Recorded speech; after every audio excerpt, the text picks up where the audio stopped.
Imagine you have a highly reactive molecule, an acid chloride, and you want to transform it into an aldehyde. On paper, it sounds simple.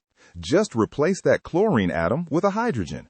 But if you try this with a standard reducing agent, you'll quickly run into a problem. The reaction doesn't stop at the aldehyde.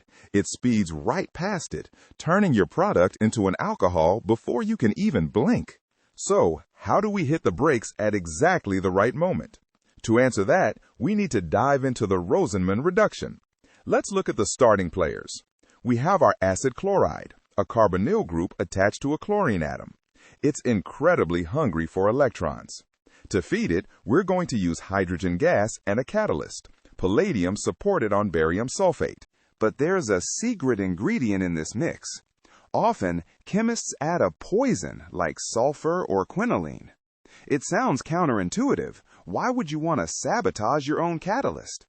As we move through the mechanism, you'll see exactly why this poison is the hero of the story. Let's visualize the surface of that palladium catalyst. Imagine it as a vast metallic floor where the magic happens. First, the hydrogen molecules land on the surface and split apart into individual hydrogen atoms, which sit there waiting to react.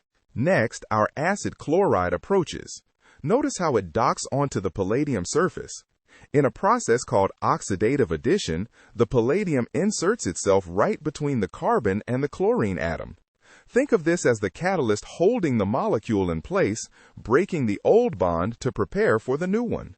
Now, one of those waiting hydrogen atoms steps in. It replaces the chlorine, which leaves the surface as hydrochloric acid.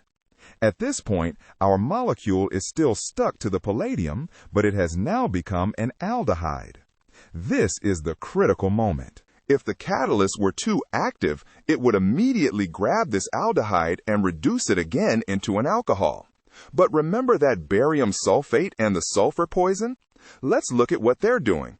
They act like physical hurdles on the palladium surface, blocking the most active sites and weakening the catalyst's grip. Notice how the aldehyde, which is less reactive than the original acid chloride, can't quite hold on to this poison surface. It loses its grip and floats away into the solution as a finished product. The poison effectively acts as a chemical speed limit, ensuring the reaction stops exactly where we want it to. And here's the key insight. Chemistry isn't just about making reactions happen, it's about controlling them. By intentionally making our catalyst worse at its job, we gain the precision to stop at the aldehyde, turning a chaotic transformation into a surgical strike.